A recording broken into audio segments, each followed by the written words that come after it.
اولاد نیک ہونا تو وارے نہیں آ رہے ہیں. ہاں قبر میں قیامت تک آپ کو یہ سمجھیے برکتیں ہی برکتیں ہیں. بیٹا دعائیں کرنے والا ہو, بیٹی دعائیں کرنے والی ہو, عبادت کرنے والی ہو. لیکن ہم کہتے ہیں نہیں فلاں یونیورسٹی میں پڑھ لے گا نا تو بڑا ڈپلوما مل جائے گا, بڑی سرٹیفکیٹ. ہمیں یہ فکر ضرور ہے کہ میرا بیٹا جناب یہ تعلیم حاصل کر لے. نہ قرآن سکھاتے ہیں, نہ نماز سکھاتے ہیں, نہ دین سکھاتے ہیں. اور خدا کی قسم جس کی اولاد نیک ہے, میں سمجھتا ہوں دنیا کی سب سے بڑی دولت جو ہے نا, ہم سمجھتے پیسہ ہے, ہم سمجھتے دنیا میں جناب میرا نام ہو گیا. آپ کے پاس اربوں روپے ہیں, اگر اولاد نافرمان ہے نا تو آپ کو اندازہ ہی نہیں کہ دکھ کیا ہے. پوچھو ان ماں باپ سے جن کی اولاد نافرمان ہے, جو ماں باپ کی عزت نہیں کرتی, جو ماں باپ کو دیکھ کر رو رہے ہوتے ہیں. پیسے بہت ہیں مگر بیٹا ان کے سامنے جو ہے ان کے اونچی آواز میں بات کرتا ہے, ماں باپ کا ادب نہیں کرتا. راتیں کدھر گزر رہی ہیں ماں باپ کو پتہ نہیں. ان کو یہ خوف رہتا ہے میرا یہ مال میرے مرنے کے بعد اولاد کس جگہ خرچ کرے گی. یہ دکھ بہت بڑا ہے. اللہ کسی دشمن کو بھی اولاد کا دکھ نہ دکھائے. اور جس کی اولاد نیک ہے, اللہ اکبر, یہ سب سے بڑی دولت ہے. میں ایک مشورہ دوں گا, ویسے تو جتنا ہو سکے اپنی اولاد کی تربیت کریں, مگر ایٹ لیسٹ ایک ٹارگٹ ضرور لیجئے گا کہ میں نے اپنی زندگی میں اپنی اولاد کو 5 وقت کا نمازی ضرور بنانا ہے. ٹھیک ہے, اور اس کا فائدہ پتہ کیا ہوگا کہ پہلے یہ سمجھیے کہ نیک اولاد ماں باپ کو مرنے کے بعد کیسے کام آتی ہے. حضرت عیسیٰ علیہ نبینا علیہ الصلوۃ والسلام اللہ کے نبی ہیں, اور اللہ کے نبیوں کو اللہ نے بڑے کمال دیے ہوتے. ایک بار کہیں سے گزر رہے تھے تو آپ نے ایک قبر کے پاس دیکھا کہ نظر آپ کی ایسی تھی کہ آپ نے قبر کے اندر کے حالات دیکھے, اس پر عذاب ہو رہا. آپ ٹریول پہ کہیں جا رہے تھے, واپس آئے تو اسی قبر میں نور انوار کی بارش ہو رہی تھی. آپ حیران ہو گئے, آپ نے اللہ سے کہا یا اللہ کچھ دنوں پہلے تو اس قبر پر عذاب, آج یہاں برکتیں, بڑے مزے میں ہے مردہ. اللہ نے فرمایا موسیٰ بندہ بڑا گناہگار تھا, خطائیں کرتا تھا, مر گیا, اس کی عذاب ہو رہا تھا. مگر جب یہ مرا تھا نا, اس نے اپنی وائف کو پریگننٹ چھوڑا تھا. اس کی وائف حاملہ تھی, اس کو بچہ ہوا, بچہ بڑا ہوا. اور اے موسیٰ جب بچہ وہ بڑا ہو کے مدرسے میں گیا نا, اس نے مجھے قاری صاحب نے کہا پڑھو بسم اللہ الرحمن الرحیم. اس بچے نے پڑھا بسم اللہ الرحمن الرحیم. اے موسیٰ اے عیسیٰ مجھے حیا آئی کہ میں اس کے باپ کو زمین کے اندر عذاب دوں جس کا بیٹا مجھے زمین کے اوپر رحمان اور رحیم کے نام سے پکار رہا ہے. صرف بیٹے کے بسم اللہ الرحمن الرحیم پڑھنے کی برکت سے اس کے والد کی بخشش ہو گئی. آپ کو ایک اور بڑی ہارٹ ٹچنگ بات کہہ دیتا ہوں, عقل مند یہ جملہ پک کر لیں گے. جب بیٹا بڑا افسر بن جاتا ہے نا, دنیا کی کوئی بہت بڑی ڈگری حاصل کر لیتا ہے, میں سب کے لیے نہیں کہہ رہا, میجورٹی کی بات ہو رہی ہے, تو بعض اوقات ماں باپ ڈرتے ہیں کہ بیٹے کو برا نہ لگ جائے. میرا بیٹا بڑا افسر ہے, میرا بیٹا بڑا ڈاکٹر ہے, میرا بیٹا بڑا پولیس والا بن گیا ہے, بڑا افسر, بہت بڑا آدمی ہے. ماں باپ ڈرتے ہوئے بات کر رہے ہیں. لیکن اگر بیٹا عالم دین بن جائے نا, بیٹا مفتی بن جائے, بیٹا واقعی دیندار بن جائے, بیٹے کو ہمیشہ ڈر لگتا ہے میرے باپ باپ ناراض نہ ہو جائے. فرق ہے نا. میں نہیں کہتا سارے ایجوکیٹڈ لوگ ایسے ہوتے ہیں, مگر میجورٹی کی بات, کیونکہ جب قرآن اور حدیث بندہ پڑھتا ہے نا تو اس کو پتا چلتا ہے کہ ماں باپ کے حقوق کیا ہیں. میرا تو سب کچھ میرے ماں باپ ہیں. ارے یہ راضی ہوں گے تو رب راضی ہوگا, اور یہ ناراض ہوگا تو رب ناراض ہو جائے گا. وہ دنیا میں سب سے زیادہ آپ کو خوش کرنے کی کوشش کرے گا اگر آپ نے واقعی اسے قرآن و سنت سکھایا ہوگا. لوگ پریشان ہوتے ہیں کہ یار میں نے اپنے بیٹے کو دیندار تو بنا دیا مگر میری فرما برداری ہی ختم ہو گئی. ایک بڑا خوبصورت جملہ ہے, تم اپنے بیٹے کو دین کے حوالے کر دو, دین وہ بیٹا تم تربیت کر کے تمہارے حوالے کر دے گا.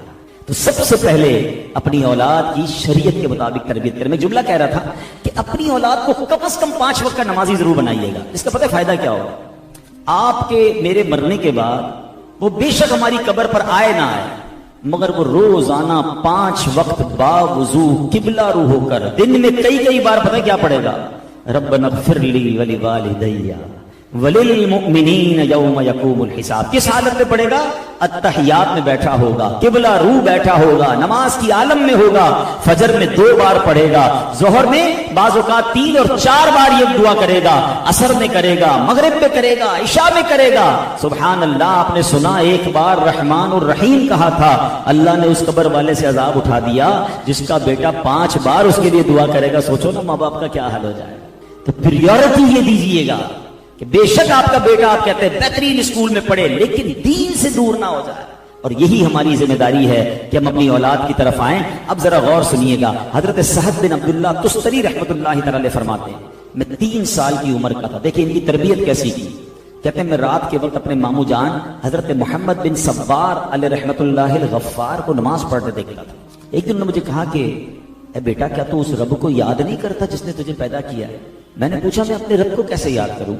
چھوٹا تھا تو مجھے کہا کہ جب رات کو سونے لگو نا تو زبان کو حرکت دیے بغیر دل ہی دل میں یہ کلمات 3 مرتبہ کہو، اللہ معی، اللہ ناظر الی، اللہ شاہدی، یعنی اللہ میرے ساتھ ہے، اللہ مجھے دیکھتا ہے، اللہ تعالیٰ میرا گواہ ہے۔ بیٹا رات کو سوتے وقت دل ہی دل میں یہ پڑھ لیا۔ کہتے ہیں میں نے پڑھنا شروع کر دیا، جب چند راتیں یہ کلمات پڑھ لیے تو انہوں نے کہا کہ اب 7 مرتبہ پڑھو۔ میں رات کو سوتے وقت 7 بار پڑھتا تھا، پھر کچھ دنوں کے بعد میں نے کہا میں نے 7 بار پڑھ رہا ہوں، فرمایا اب 11 مرتبہ پڑھو۔ میں 11 مرتبہ، اب بندہ ریپیٹ کر رہا ہے بچہ کہ اللہ میرے ساتھ ہے، اللہ جو میں کر رہا ہوں وہ دیکھ رہا ہے اور اللہ میرا گواہ ہے۔ اس بچے کے دل میں اللہ سے کنیکٹیوٹی پیدا ہو رہی، کہہ رہی ہے مجھے بڑا مزہ آنے لگا۔ تو اب ماموں جان مجھے کہتے ہیں 1 سال گزر گیا نا، تو مجھے کہتے ہیں کہ بیٹا جو میں نے سکھایا ہے نا اب قبر میں جاتے وقت تک روزانہ پڑھنا ہے، تم نے اس کو چھوڑنا نہیں، اس وظیفے کو۔ مجھے بڑا مزہ آنے لگ گیا، بڑی روحانیت محسوس ہونے لگی، میں ذکر کرتا رہا۔ اب ماموں نے ایک دن مجھے کہا کہ اے سہل ایک بات بتاؤ، جس کو رب دیکھ رہا ہو، جس کے ساتھ اللہ ہو، جس کا گواہ رب ہو، کیا وہ اللہ کی نافرمانی کرتا ہے؟ بس وہ کہتے ہیں وہ جملہ میں نے سننا تھا کہ واقعی جب میرا ایمان یہ ہے کہ اللہ مجھے دیکھ رہا ہے، اللہ میرے ساتھ ہے، میری تمام باتوں کا گواہ ہے، اب میں رب کی نافرمانی کیسے کروں؟ اللہ اکبر۔ حضرت سہد نے اب وہ عبادتیں کرنا شروع کی کہ اب اللہ کے بہت بڑے ولی بن گئے۔ Look at the way of training, کہ بچے کو یہ احساس دلانا ہے اللہ دیکھ رہا ہے، اللہ سے محبت سکھانی ہے۔ مجھے حضرت عبداللہ بن حرب رحمۃ اللہ تعالی علیہ کا نام تھا، ان کا واقعہ یاد آیا کہ وہ اپنے بچوں کو کیا سکھایا انہوں نے؟ توکل۔ ہمارے یہاں یہ بڑا پرابلم ہے، ہم چھوٹے سے بچے کو سکھاتے ہیں بیٹا دیکھو پیسے ہوں گے تو کام ہوگا دنیا کا، چھوٹی عمر سے اس کو اسباب کے پیچھے لگاتے، تعلیم نہیں ہوگی تو ترقی نہیں کرے گا، دنیا میں سورسز نہیں ہوں گے تو تیرا کام نہیں بنے گا، اچھا بڑے لوگوں میں اٹھا بیٹھا کر۔ یقیناً اسباب بڑی چیز ہوتی ہیں، مگر اصل خالق اسباب مالک ہے۔ اس کو یہ کب سکھاؤ گے کہ بیٹا دنیا بھر کی دولت ہوئی اور رب راضی نہ ہوا تو تیرا کوئی کام سیدھا نہ ہوگا، پہلے رب کو راضی کرنا۔ دنیا کے سارے بڑے لوگوں سے تیرا رابطہ ہے، اگر رب تجھ سے ناراض ہے تو تیری زندگی میں کوئی ترقی نہیں ہونی، اللہ کو راضی کرنا پہلے ضروری ہے۔ حضرت عبداللہ بن حرب رحمۃ اللہ تعالی علیہ، ان کا بیٹا تھا چھوٹا تھا۔ دیکھیے بچوں کی تربیت کے نرالے انداز، اپنے بچے کو کہتے ہیں بیٹا جب بھی کھانا کھانا ہونا تو اللہ سے مانگو، اور یہ ایک جگہ ہے محراب گھر میں بنی ہوئی تھی، کہ یہاں بیٹھو گے دعا کرو گے یا اللہ مجھے کھانا دے دے تو میں کھانا مل جائے۔ اس بچے کو دوپہر کو بھوک لگتی، وہ محراب کے پاس جاتا، ان کی جو زوجہ تھی نا انہوں نے ایک پلان یہ کیا تھا کہ جب بیٹا دعا کرے تم نے محراب میں کھانا رکھ دینا، تاکہ بچے کو یہ پتا ہو کہ اصل دینے والی ذات، رزق دینے والا رب ہے۔ بچہ کسی اور سے نہ مانگتا، دوپہر کو جا کر دعا کرتا تو کھانا مل جاتا، رات جا کر دعا کرتا کھانا مل جاتا، ان کی زوجہ جا کر وہ کھانا وہاں رکھ دیا کرتی۔ ایک دن کچھ عرصہ ہو گیا تو ان کی زوجہ گھبرائی ہوئی آپ کے پاس آئی اور کہتی حضور بڑا معاملہ ہو گیا۔ کہ کیا ہوا؟ کہ آج میں کھانا دینے کے لیے دیر ہو گئی مجھے، اور میں جب دوڑتی ہوئی گئی کہ بیٹے نے دعا کی ہوگی تو دیکھا وہ کھانا کھا رہا ہے۔ میں نے کہا بیٹا یہ کھانا کہاں سے آیا؟ کہا اللہ کی طرف سے آیا، روزی تو اللہ کی طرف سے آتا ہے، تو کھانا اس کو کس نے دیا؟ میں نے تو دیا ہی نہیں۔ تو وہ بزرگ فرماتے ہیں بس مجھے اسی دن کا انتظار تھا، اب تمہیں کھانا دینے کی ضرورت نہیں، اب اس کو غیب کے خزانوں سے خود عطا کر دیا جائے گا۔ یعنی اس کا کنیکشن وہ بن گیا اللہ سے، اس کا بھروسہ وہ بن گیا کہ اب اس کی غیب سے مدد ہونا شروع ہو گئی۔ مگر آج ہم ڈیلیبریٹلی یا انڈیلیبریٹلی، یا تو جانتے ہوئے یا بغیر جانتے ہوئے اپنے بچوں کو سخاوت سے دور کر رہے ہیں، اپنے بچوں کو توکل سے دور کر رہے ہیں، اپنے بچوں کو بزدل بنا رہے ہیں۔ اللہ پر بھروسہ کب سکھاؤ گے؟ علماء کہتے ہیں بہترین تحفہ ہے باپ کی طرف سے اگر باپ اپنی اولاد کو سخی بنائے۔ سخاوت کیسے آتی ہے کہ آپ اللہ کی راہ میں اگر خرچ بھی کریں تو اپنی اولاد کے ہاتھ سے کریں، انہیں سکھائیں کہ کیسے خرچ کرنا ہے، بیٹا یہ کسی غریب کو دے دو، یہ مسجد میں دے دو، تاکہ اسے پتا چلے کہ یہ خرچ کرنا بھی ضروری ہے، اور اس کو سمجھائیں کہ آج ہم یہ خرچ کر رہے ہیں، اس کی برکت سے اللہ ہمیں دنیا میں عطا فرماتا ہے، اس کی برکت سے ہمارے ہمیں جنت کی نعمتیں عطا فرمائے گا۔ اپنی زکات دیتے وقت ایک اور بڑا پرابلم ہے، اب تو یہ میں چھوٹے بچوں کی بھی بات کر رہا تھا، جب بچے بڑے ہو جائیں تو ہونا یہ چاہیے کہ ہمارے جو والد ہیں، بزرگ ہیں، دادا نانا، وہ اپنے بچوں کو بٹھا کر بتائیں کہ ہم ہر سال کتنی زکات دیتے ہیں اور یہ زکات کہاں کہاں دیتے ہیں۔ اب ہمارا پرابلم یہ ہے کہ ہم جب شخصیات سے، بزنس مین سے ملنے جاتے ہیں، کسی نوجوان کاروباری آدمی سے کہیں کہ بھائی اپنی زکات آپ کہاں دیتے ہیں، کہ مجھے کیا پتا، ابو دیتے ہیں، سارا حساب تو ابو کے ہاتھ میں ہے، یہ غلط کر رہے ہیں آپ اپنی اولاد کے ہاتھ سے یہ کام کروائیں, کیونکہ میرے مرنے کے بعد میری اولاد کو کیا پتا کہ زکات کیسے نکالنی ہے اور یہ نیکی کہاں کہاں کرنی ہے. بعض اوقات ہم کچھ اپنے خاندان کے رشتہ داروں کی مدد کر رہے ہوتے ہیں, ہم اپنے جناب کچھ ایسے سنی ادارے ہوتے ہیں جن کی مدد کر رہے ہوتے ہیں, مگر اپنی اولاد کو نہیں بتاتے. اور ہمیں ایسا پتا چلتا ہے کہ جب والد کا انتقال ہوا تو اولاد کو تو پتہ ہی نہیں ہے کہ ابو کہاں کہاں وہ نیکی کے کام کرتے تھے. یہاں تک کہ والد کے دوست اور رشتہ دار بیچارے پریشان ہو جاتے ہیں کہ جناب اس کا انتقال ہو گیا, ہماری مدد کرنے والا کوئی نہیں. لیکن اگر آپ یہی کام اپنے بچوں کے سامنے یا انہی کے ذریعے یہ کرواتے رہتے تو آپ دنیا سے چلے جائیں گے, آپ کی نیکی باقی رہے گی. تو عقل مند وہ ہوتا ہے جو اپنے بچوں کو اپنی زندگی میں ہی نیکی کے کاموں میں آگے بڑھائے اور ان کی تربیت کرے. مگر حال یہ ہے میرے پیارے اسلامی بھائیوں کہ آج اولاد کی دانستہ یا غیر دانستہ غلط کاموں کی تربیت ہو رہی ہے. باپ بیٹے کے سامنے جھوٹ بول رہا ہے تو کیسے امید کرتا ہے کہ یہ بیٹا سچ بولے گا؟ بیٹا چھوٹا ہے, گھر میں فون آیا, والد کہتا ہے بیٹا فون اٹھا کے کہہ دو ابو سو رہے ہیں. اب بچہ تو دیکھ رہے ہیں نا ابو جاگ رہے ہیں. اب آپ اس بچے کی تربیت کر رہے ہیں کہ جب موڈ ہو جھوٹ بول دیا کرو. وہ آج آپ کے سامنے کہہ دے گا ابو سو رہے ہیں, مگر کل یہی بڑا ہو کر آپ کے سامنے بھی جھوٹ بول رہا ہو, آپ کو بھی گھما رہا ہوگا. آپ کہیں گے بیٹا کدھر ہو, اتنی دیر سے کیوں آئے ہو؟ وہ کہے گا ٹریفک جام تھی. اس نے کہا ابو آپ نے سکھایا تھا جھوٹ بولنا, اب آپ ہی کو گھماتا رہوں. نہیں, بچپن سے ہی بچے کو یہ پتا چلے کہ جھوٹ یہ جہنم میں لے جانے والا کام, یہ اللہ کو ناراض کرنے والا کام ہے. مزیدار تربیت یہ ہے کہ بیٹے سے غلطی ہو وہ اتنا ہمت والا ہو کہ آپ کے سامنے آ کر بتائے کہ مجھ سے غلطی ہوئی ہے. اس کو پتا ہو کہ میں اپنے والد کے سامنے جھوٹ نہیں بول سکتا. اور آپ کا بھی یہ انداز ہونا چاہیے کہ اگر بچے نے اپنی غلطی مان کر سچ کہہ دیا تو اسے سزا نہ دیں, کم از کم اس کو اس سچ پر اپریشیٹ کریں کہ ماشاءاللہ چلو کوئی بات نہیں, تم نے سچ تو بتایا, تاکہ سچ کا حوصلہ پیدا ہو. سانچ کو آنچ نہیں ہے. مگر وہ بے وقوف لوگ اپنے سامنے اپنے بچوں کی, یہ مائیں بھی جو ہیں, آپ سمجھتے ہیں کہ آپ اپنے بچوں کے سامنے اپنی ساس کی برائی کریں تو یہ بچوں کی تربیت ہو رہی ہے. آپ بچوں کے سامنے اپنے شوہر کی برائی کریں, کیا یہ بچوں کی تربیت ہو رہی ہے؟ بچوں کو پتہ چل رہا ہے کہ ماں باپ کا آپس میں رشتہ کیسا خراب چل رہا ہے. ماں میری نانی کے بارے میں, میری دادی کے بارے میں کیا بات کرتی, ہم نہیں سمجھ رہے, یہ کوڑا کاغذ ہے. They are getting something from you. وہ روز گھر میں یا تو نیگیٹیوٹی کو ایبزارب کر رہے ہیں, یا جناب وہ روز گھر میں پازیٹیوٹی حاصل کر رہے ہیں, وہ دین سیکھ رہے ہیں. اللہ کرے یہ بات سمجھ آ جائے. لیکن یہ جو لالچ ہے نا, یہ کتنی بری بلا ہے اور کس طرح دنیا میں انسان برباد ہوتا ہے. میں آپ کو ایک واقعہ سناتا ہوں, پھر انشاءاللہ اپنے بیان کو کنکلوڈ کرتا ہوں کہ یہ جو مال کی محبت آج کل سکھائی جا رہی ہے, لالچ جو دلوں میں اتاری جا رہی ہے, خدا را کبھی اپنے بچے کو مال کا لالچی مت بنائیے گا. اس کو دین سیکھنے والا اور جس کہتے ہیں سخی دل ہو. مال کی محبت کی بجائے اللہ اور اس کے رسول سے محبت آپ دے دیں, مال کہیں نہیں جاتا, جو نصیب میں ہے وہ مل کر رہے گا. لیکن اگر اولاد صرف مال کے پیچھے بھاگتی رہی تو پھر وہ حلال اور حرام کی تمیز بھی اٹھا دے گی. حضرت عیسیٰ علیہ نبی علیہ السلام کا واقعہ, ویری امیزنگ اسٹوری, ذرا غور سے سنیے. ان کی خدمت میں ایک آدمی نے عرض کی کہ حضور آپ اللہ کے نبی ہیں, اتنی عظیم ہستی ہیں, میں آپ کے ساتھ کچھ وقت گزارنا چاہتا ہوں, آپ کی خدمت میں رہوں گا, آپ کی غلامی اختیار کروں گا, آپ مجھے موقع دے دیں. آپ نے اس کو اجازت دے دی کہ چلو ٹھیک ہے ساتھ رہو. سفر پہ کہیں جا رہے تھے. حضرت عیسیٰ بڑے سادہ رہتے تھے, ان کے ساتھ کوئی بہت ساز و سامان نہیں ہوتا تھا, بڑی غربت والی, بڑی فقر و فاقہ والی, اللہ والی زندگی ان کی, کمال کی زندگی تھی. تو وہ کہیں جا رہے تھے تو نہر کے کنارے پہنچے. آپ نے کہا کہ چلو کھانا کھا لیتے. حضرت عیسیٰ علیہ السلام نے کھانا ہاتھ وغیرہ دھوئے اور کھانا جب لگایا گیا تو آپ کے 3 روٹیاں تھیں. ایک روٹی آپ نے کھائی, ایک روٹی اس مسافر نے کھائی.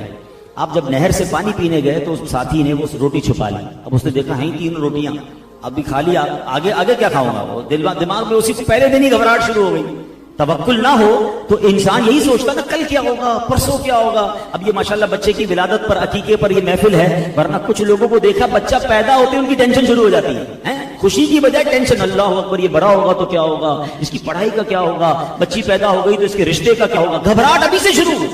اللہ کے بندو, جس نے اولاد دی ہے وہی سارا انتظام فرمائے گا. مجھے بھی اسی نے پالا پوسا ہے, مجھے بھی یہاں تک اس نے پہنچایا. اولاد دی ہے تو رزق بھی اسی نے دینا, قسمت بھی اسی نے عطا کرنی. گھبراہٹ کس بات کی ہے؟ اللہ پر بھروسہ رکھو نا. یہ جو کل پرسوں سال بعد 2 سال بعد کی ٹینشنیں پالتے ہیں, ملتا کچھ نہیں, شوگر یا ڈائبٹک یا بلڈ پریشر کے مریض ہی بنتے ہیں. تو یہ نہ کیا کریں, اللہ پر چھوڑیں. ہاں اللہ پر بھروسہ رکھیں. اللہ پر بھروسہ سیکھنا ہو تو حدیث پاک بڑی پیاری ہے.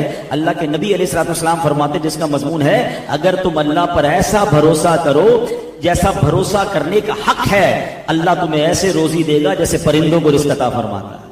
آپ کو پتہ ہے پرندے کیسے رزق لیتے ہیں؟ صبح پرندے اور دنیا میں پرندے کتنے ہیں یہ الگ ایک پوری تحقیق ہے کہ جتنے دنیا میں انسان ہوتے ہیں نا ہر وقت ملٹی پلائی بائی 10 اتنے جانور ہوتے ہیں. یعنی اگر 8 ارب مسلمان ہیں تو 80 ارب جانور ہیں, اور ملٹی پلائی بائی 10 اتنے پرندے ہوتے ہیں. 800 ارب اپروکسیمیٹلی پرندے اس دنیا میں موجود ہیں. اور یہ الگ ڈبیٹ ہے وہ رہتے کہاں ہیں, وہ رہتے درختوں میں جو ہم کاٹی جا رہے ہیں. کراچی میں تو پرندے دیکھنے کو نہیں مل رہے. کراچی والوں ایسا نہ کرو, ہم چھوٹے تھے تو ہمیں کوئل کی آواز بھی آتی تھی, ہمیں مینا بھی دیکھنے کو ملتی تھی, تتلیاں بھی دیکھنے کو ملتی تھی. اب تو ہمارے بچوں نے تو یہ بھی نہیں دیکھا, پتہ ہی وہ سمجھے کتابوں میں ہی ہوتی ہے, باقی شہروں میں نہیں ہوتے یہ پرندے. ایسا نہ کریں, درخت لگائیں. یہ درخت ان کی کالونیاں ہیں, ہم اپنی کالونیوں کے لیے ان کی کالونیاں ختم کر رہے ہیں. بہرحال تو یہ 800 ارب پرندے کیسے کھاتے ہیں؟ کبھی دیکھا کسی گھونسلے میں کوئی کبٹ بنی ہوئی ہو, 5 دن کا چارہ اس کے اندر ہو, ایک پرندہ بھی کچھ نہیں بچاتا ہے. صبح سارے خالی پیٹ گھونسلے سے نکلتے ہیں, شام واپس آتے ہیں, اللہ نے سب کو روزی دے دی ہوتی ہے. جو رب 800 ارب پرندوں کو روز کھانا دے رہا ہے وہ مجھے نہیں دے گا؟ میں تو اشرف المخلوقات ہوں. بس توکل کی کمی ہے. تو اب حضرت عیسیٰ کا ساتھی کیا کرتا ہے, روٹی چھپا لی کہ ہیں 3, حضرت نے ایک کھا لی, ایک میں نے کھا لی, کل کیا کھائیں گے اس نے چھپا لی. حضرت عیسیٰ نے کہا کہ وہ روٹی کہاں گئی؟ کہتے مجھے نہیں معلوم. جھوٹ بولتا. اب آگے چلے, راستے میں ایک ہرنی ملی جس کے 2 بچے تھے. آپ نے ہرنی کے ایک بچے کو اپنے پاس بلایا, وہ بچہ آ گیا, آپ نے اسے ذبح کیا اور اس کو بھونا گوشت کو کھانا کھایا, دونوں نے مل کر کھایا. وہ تو سوچ رہا تھا نا روٹی ختم ہو جائے گی, آپ کو تو ہرنی کا بچہ مل گیا, دونوں نے کھایا. کھانا کھانے کے بعد آپ نے ہڈیوں کو جمع کیا اور فرمایا قم باذن اللہ, اللہ کے حکم سے کھڑا ہو جا. اللہ کی شان دیکھیں, حضرت عیسیٰ کا معجزہ, وہ ہرنی کا بچہ پھر کھڑا ہو کے دوڑنا شروع ہو گیا. کھا بھی لیا آپ نے کھانا, ہرنی کا بچہ پھر کھڑا ہو گیا. تو آپ نے اس شخص سے کہا کہ اس رب عز و جل کی قسم جس نے مجھے یہ معجزہ دکھانے کی طاقت دی, بتا وہ تیسری روٹی کہاں گئی؟ وہ کہتا ہے مجھے نہیں معلوم. آپ نے کہا چلو آگے چلو. آپ نے ایک شخص کا ہاتھ پکڑا دریا کے سامنے, اور آپ نے ہاتھ پکڑا اور دریا کے اوپر چلتے ہوئے آپ نے کراس کر دیا پورا دریا. جب کراس کر گئے تو آپ نے فرمایا اس خدا کی قسم جس نے مجھے یہ معجزہ عطا فرمایا, سچ بتا وہ تیسری روٹی کہاں؟ وہ بندہ کہتے رہے ایک جھوٹ بول دے. اب اس کو اس بات کو چھپانے کے لیے ہوتا ہوگا کہ آپ میں سے کوئی بھی کبھی جھوٹ کیوں بولے بھائی, ہو گئی غلطی بتا دیں. وہ بھی ایک جھوٹ بچانے کے لیے اگلا جھوٹ کہہ رہا ہے مجھے نہیں پتا وہ روٹی کہاں. اللہ کے نبی کو بار بار ڈینائی کر رہا ہے, بار بار منع کر رہا ہے مجھے نہیں معلوم. چلتے چلتے ریگستان میں پہنچ گئے. اب جب وہاں پہنچے تو آپ نے ایک ریت کی ڈھیری بنائی اور کہا کہ اللہ پاک کے حکم سے سونا بن جا. وہ پورا ریت کا ڈھیر جو ہے وہ گولڈ بن گیا. آپ نے اس کے 3 حصے کیے. آپ تھے نا, ایک حصہ آپ نے اپنے پاس رکھا, ایک اس کو دیا, اور اب کہا کہ تیسرا حصہ اس کا ہے جس کے پاس تیسری روٹی ہے. وہ جو روٹی کا لالچی تھا وہ سونا کدھر سے چھوڑتا, کہتا حضرت معاف کر دیجئے میں ہی وہ ہوں, میرے پاس ہی روٹی ہے. آپ نے کہا بیٹا یہ تینوں سونے کے ڈھیر تیرے, جھوٹے کو میں اپنے ساتھ نہیں رکھ سکتا. Actually he tries to find the guy, وہ جاننا چاہ رہے تھے یہ بندہ ہے کیسا. جب پتہ چل گیا جھوٹا ہے, آپ نے وہ گولڈ پورا اسے دیا, سونا دیا, اور اب چلے گئے چھوڑ کر, میرے ساتھ نہیں رہ سکتے. یہاں ایک اور بات سیکھنے کو ملی کہ قرآن کیا کہتا ہے, کونوا مع الصادقین, سچوں کے ساتھ رہو, جھوٹے کے ساتھ نہیں. اس کا مطلب جھوٹا دوست نہیں ہونا چاہیے, وہ آپ کو ہمیشہ کبھی نہ کبھی جا کے ایسی تکلیف پہنچائے گا, ایسے میدان میں چھوڑ کے چلا جائے گا کہ آپ حیران ہو جائیں گے. جھوٹ بولنا منافقت کی نشانی ہے. مگر بدقسمتی سے ہمارے دوست کو, ہمیں تو پسند ہی وہ آتا ہے جو زیادہ اچھے طریقے سے جھوٹ بولتا ہو, زیادہ اچھے طریقے سے کہانیاں سناتا ہو, کسی کی ماد اللہ برائی بیان کرتا ہو, جھوٹے لطیفے سناتا ہو, ہم اس کی صحبت میں انجوائے کرتے ہیں. نہیں, یاد رکھیے جھوٹا دوست نہیں ہونا چاہیے. اور ایک اور جملہ یاد کر لیجیے, روایتوں میں آتا ہے دوست کے دین پر ہوتا ہے. دوست تو وہ ہوتا ہے جس کو دیکھ کر خدا یاد آ جائے. کوئی ایک دوست ایسا ہے ہمارا. اسی طرح بچوں کی بات چل رہی ہے, بچوں کی تربیت میں بھی چیک کریں کہ میرے بچے کے دوست کون ہیں.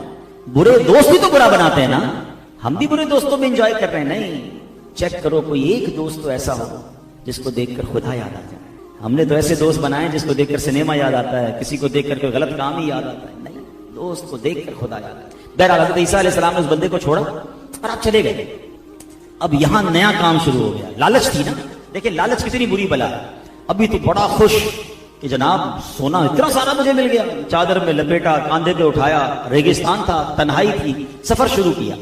آگے گیا تو اس کو 2 بندے مل گئے, اور ان 2 شخص نے دیکھا کہ اس کے پاس تو سونا ہے, تجھے تو قتل کر دیں گے, اتنا سونا. تو کہتا بھائی دیکھو پکڑ تو لیا ہے مجھے, سونا بھی دریافت کر لیا, مجھے اکیلے کو مارنے سے بہتر ہے آپس میں تینوں بانٹ لیتے, کیوں قتل کا گناہ اپنے ذمہ لیتے ہو, پکڑے جاؤ گے تم بھی جیل میں جاؤ گے. ان دونوں نے سوچا بات تو ٹھیک ہے, 50-50 کی جگہ 33-33 تو مل ہی رہا ہے. چلو ٹھیک ہے. اب بہت خوش تینوں, کہتے ہیں بھوک لگی ہے چلو مل کے کھانا کھاتے ہیں. تو ان 2 نے مل کر ایک کو کہا کہ جاؤ تم کھانا لے آؤ. لالچی تو تینوں ہی تھے ہیں. جب تیسرا کھانا لینے گیا تو وہ کہتا ہے کہ کیوں نہ کھانے میں زہر ملا دوں, یہ دونوں کھا کر مر جائیں گے, پورا سونا مجھے مل جائے. وہ کھانا لینے گیا ہے اور یہ دونوں جو پیچھے بیٹھے کہتے ہیں یہ کھانا لے کر آئے گا تو اس کو مار دیں گے. ایسا ہی ہوا, وہ کھانا لے کر آیا زہر ملا کر, ان دونوں نے اسے پکڑا, پہلے اسے مار دیا کہ مبارک ہو, اب تو 50-50 ہمارا ہو گیا, اب آؤ مل کر کھانا کھاتے ہیں. جب کھانا کھایا تو کیا ہوا, یہ دونوں بھی دنیا سے چلے گئے. سونا ادھر ہی پڑا تھا, ساتھ 3 لاشیں پڑی تھی. حضرت عیسیٰ اپنا کام سے فارغ ہو کر پھر اس ریگستان سے گزرے. آپ نے دیکھا سونے کا ڈھیر ہے اور 3 لاشیں گلی سڑی پڑی ہیں. اللہ اکبر. حضرت عیسیٰ علیہ السلام نے کیا کہا, آپ نے فرمایا دیکھ لو یہ دنیا کا حال ہے, لہذا تم پر لازم ہے کہ اس سے بچتے رہو. کاش یہ بات سمجھ آ جائے. اعلیٰ حضرت نے بڑی کمال کی بات لکھی ہے, شہد دکھائے, زہر پلائے, قاتل ڈائن, شوہر خوش, اس مردار پہ کیا للچایا, دنیا دیکھی بھالی. اگر حرام طریقے سے مال کما بھی لیا نا, یہ ڈکیتیاں کرتے ہیں, یہ جو چوریاں کرتے ہیں, یہ جو رشوت کا کام کرتے ہیں, یہ کسی کی زمین پہ قبضہ کر لیتے ہیں, یہ جو جس طرح بھی حرام کمانے والے ہوتے ہیں سکون نہیں ہوتا. آپ کو لگ رہا ہوتا ہے آگے پیچھے گارڈ ہیں, بڑے اللے تللے ہیں, ان کو پوچھو ان کا حال کیا ہے. یقین کرے ان سے کئی زیادہ خوش وہ ہوتا ہے جو بیچارہ ریڑھی لگا کر رات کو سکون کی نیند سو رہا ہوتا ہے, پتا ہے میں حلال کما کے سو رہا ہوں, ایک ایک روپیہ برکت والا ہے اس کا. تو خود بھی لالچ میں نہیں جانا ہے اور اپنے بچوں کو بھی کبھی لالچ کی طرف نہیں لینا. خاص طور پہ یہ جو مال کی لالچ ہے نا, یہ اس قدر خطرناک ہے. امام غزالی فرماتے ہیں, حضرت حسن بصری رحمۃ اللہ تعالی علیہ کا قول, اللہ پاک کی قسم جو درہم یعنی دولت کی عزت کرتا ہے اللہ پاک اسے ذلت دیتا. دولت کے پیچھے نہیں بھاگنا ہے, مال کہاں جائے گا, رزق کدھر جائے گا, جو میرے نصیب ہے وہ مل کر رہے گا. لیکن دین چھوڑ کر, اللہ رسول کو چھوڑ کر صرف مال کے پیچھے, کچھ بھی ہو جائے پیسہ چاہیے, یہ سوچ نہیں ہونی چاہیے. جب درہم و دینار بنے تھے نا تو شیطان نے ان کو اٹھا کر اپنی پیشانی پر رکھا اور چوم کر بولا جس نے ان سے محبت کی وہ میرا غلام ہے. شیطان تو راضی ہوا تھا کہ اب یہ درہم و دینار کے ذریعے میں سرکار علیہ الصلوۃ والسلام کی امتیوں کو بہکاؤں گا. تو اے میرے پیارے اسلامی بھائیوں, ہم نے چند باتیں جو آج سنی ہیں اس کو ذہن میں رکھیے گا. اولاد کو نیک بنانے کے لیے دا بیسٹ فارمولا, پہلے مجھے نیک بننا ہوگا. میں نیک بنوں گا, میرے گھر والے نیک بنیں گے, میری اولاد نیک بنے گی. اللہ ہماری اولاد کو ہماری مغفرت کا ذریعہ بنائے. آخر میں وظیفہ بھی بتا دیتا ہوں, کچھ لوگ پوچھتے بھی رہتے ہیں کہ جناب اولاد نیک بن جائے, اولاد فرما بردار بن جائے, اس کے بارے میں کچھ بتائیں. بڑی پیاری دعا ہے, نبی پاک علیہ الصلوۃ والسلام کی دعا ہے, اور یوں سمجھیے کہ مجھے پسند بھی بہت ہے یہ دعا, آپ بھی پڑھتے رہا کریں. اور وہ دعا یہ ہے, ربنا هب لنا من ازواجنا وذریاتنا قرۃ اعین واجعلنا للمتقین اماما. یہ دعا کتنی پیاری, پہلے اس کا ترجمہ سنو. اور سبحان اللہ, اس دعا سے سیکھنے کو بھی بہت کچھ مل رہا ہے. اللہ کے حبیب دعا کر رہے ہیں, ربنا هب لنا من ازواجنا وذریاتنا, اے اللہ, اے میرے رب, ہماری بیویوں اور ہماری اولاد سے ہماری آنکھوں کی ٹھنڈک فرما دے.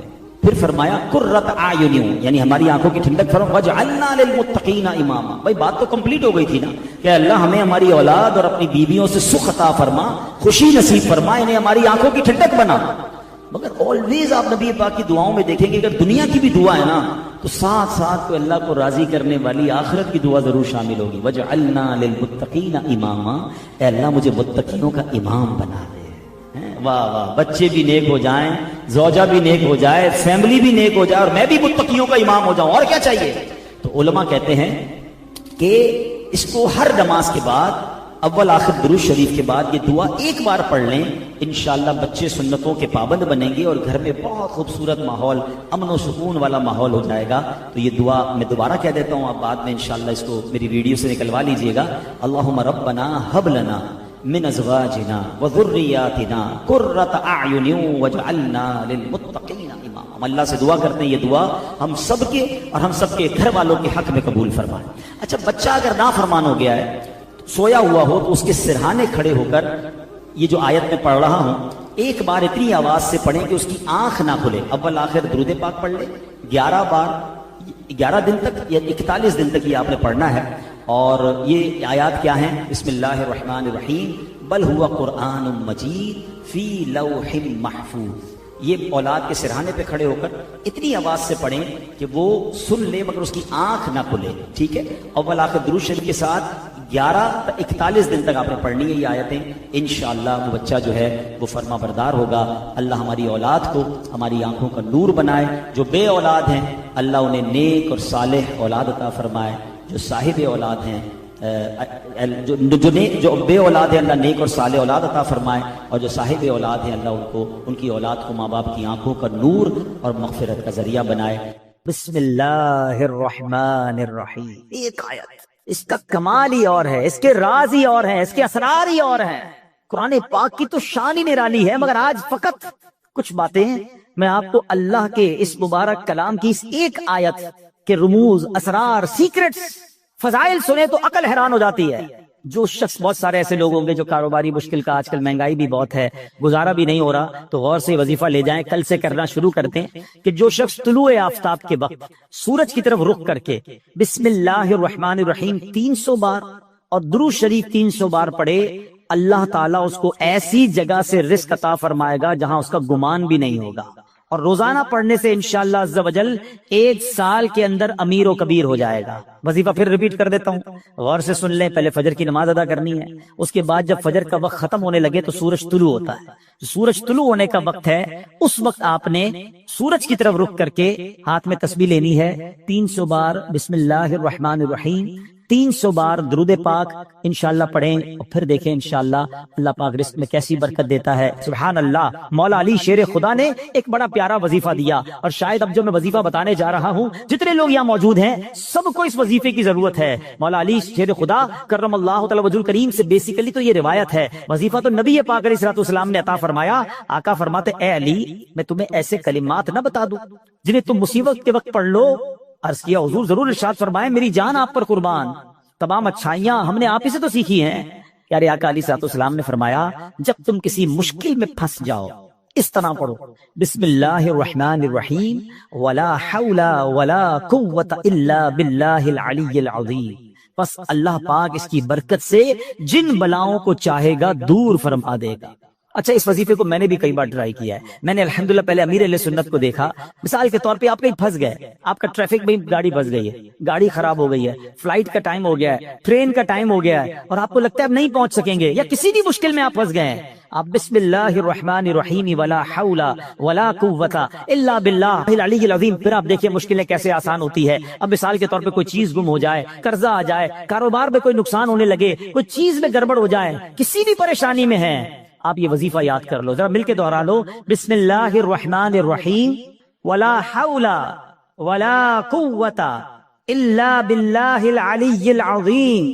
تو یہ بڑے کمال کا وظیفہ ہے. ہاں اچھا اب بیماری کے بہت ساری بیماریوں کا علاج ہے. آخری بیان کے اینڈ میں 1-2 باتیں تاکہ تعویذ وظیفہ بھی مل جائے، آپ کو فائدہ رہے گا. ایک شخص کو بخار آ گیا تو حضرت شیخ فقی ولی عمر بن سعید رحمۃ اللہ تعالی کی ان کی عیادت کے لیے آئے. جاتے ہوئے ایک تعویذ عنایت فرمایا کہ آپ کھول کر مت دیکھنا. ان کے جانے کے بعد اس نے تعویذ پہنا تو بخار فوراً چلا گیا. اس سے رہا نہیں گیا، اسے تعویذ کھولا کہ ایسا کیا لکھا کہ یوں بخار چلا گیا. تو اس میں بسم اللہ الرحمن الرحیم لکھا تھا. دل میں وسوسہ آیا تو یہ تو کوئی بھی لکھ سکتا ہے. ابھی عقیدت میں کمی آئی تو فوراً بخار بڑھنا شروع ہو گیا. ٹیسٹ کرتے نا لوگ، اللہ والوں کا بھی ٹیسٹ کرتے ہیں، ایسے بھی لوگ ہیں. ابھی اس نے سوچنا شروع کیا تو بخار بڑھ گیا. پھر حضرت کی بارگاہ میں دوڑا گیا کہ حضور معاف کر دیں، میں نے تو جو ہے وہ تعویذ کھول دیا تھا. تو آپ تو اللہ والے تھے، آپ نے دوبارہ تعویذ لکھ کر دیا. اس کے ہاتھ جیسے اس کو باندھا تو پھر اس کا بخار چلا گیا. اب کی بار دیکھنے سے منع کیا مگر ڈر کے بارے کھول کر نہ دیکھا.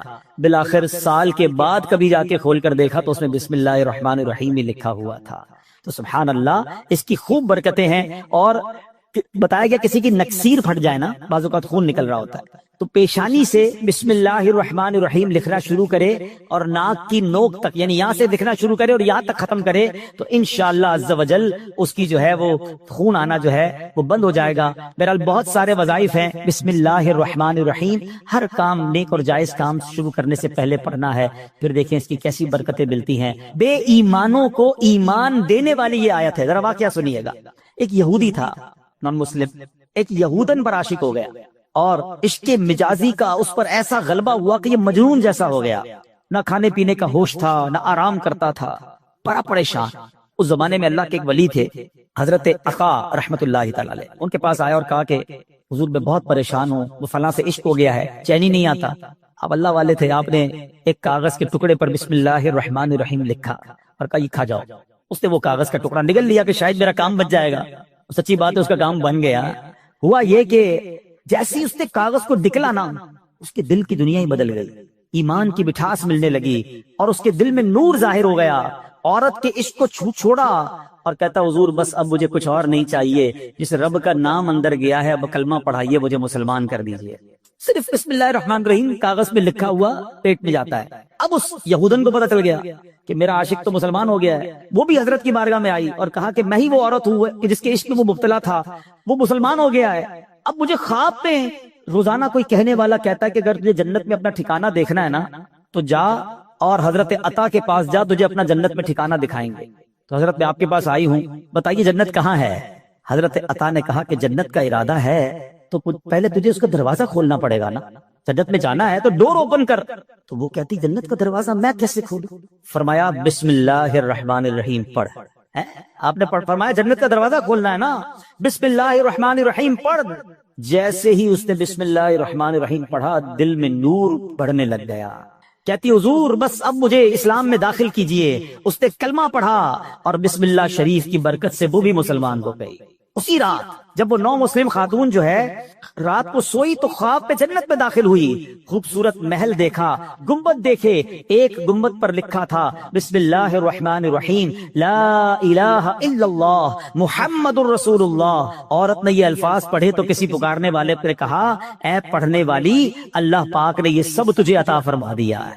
آئے ہائے ہائے، بسم اللہ کی برکت ہے، ہم نے پائی جنت ہے، کتنی اچھی قسمت ہے، یہ سب رب کی رحمت ہے. تو بسم اللہ الرحمن الرحیم کی تو کیا ہی بات ہے. پیارے اسلامی بھائیوں، ایک پوری آیت یاد رہے، شاید بہت سارے لوگوں کو پتہ نہیں ہوتا کہ دو سورتوں کے درمیان فاصلے کے لیے بسم اللہ الرحمن الرحیم کو اتارا گیا. اور یہ آیت قرآن پاک میں ایک جگہ قرآن کا حصہ بھی ہے، پارہ 19 سورہ نمل، اور یہ آیت کا حصہ ہے. اور اس کے معنی کیا ہے؟ اللہ کے نام سے ہے جو نہایت مہربان رحم والا. اچھا، اس کی فضائل کیسے کیسے کہ صحابی رسول حضرت جابر بن عبداللہ رضی اللہ تعالیٰ عنہ فرماتے ہیں کہ جب بسم اللہ شریف نازل ہوئی نا تو بادل مشرق کی طرف دوڑے، بادل مشرق کی سمت دوڑے، ہوائیں رک گئیں، سمندر کو جوش آ گیا، چوپایوں نے غور سے سننے کے لیے اپنے کان لگا دیے اور شیطانوں کو آسمان سے پتھر مارے گئے.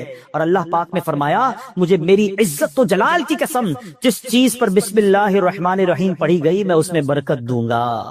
کاروباری لوگ بیٹھے، برکت چاہیے نا، کاروبار میں، رزق میں، معاملات میں بسم اللہ کو تھام لو. سبحان اللہ. واقعہ ہے ایک شرابی کا، اور اس شرابی کی زندگی میں ایک ایسا ٹرننگ پوائنٹ آیا جس نے اس کی زندگی کو بدل کر رکھ دیا اور کہاں پہنچا دیا. بہت امیزنگ اسٹوری ہے. ماجرا یہ تھا کہ وہ شرابی شراب کے نشے میں دھت کہیں جا رہا تھا. راستے میں ایک کاغذ پر نظر پڑی.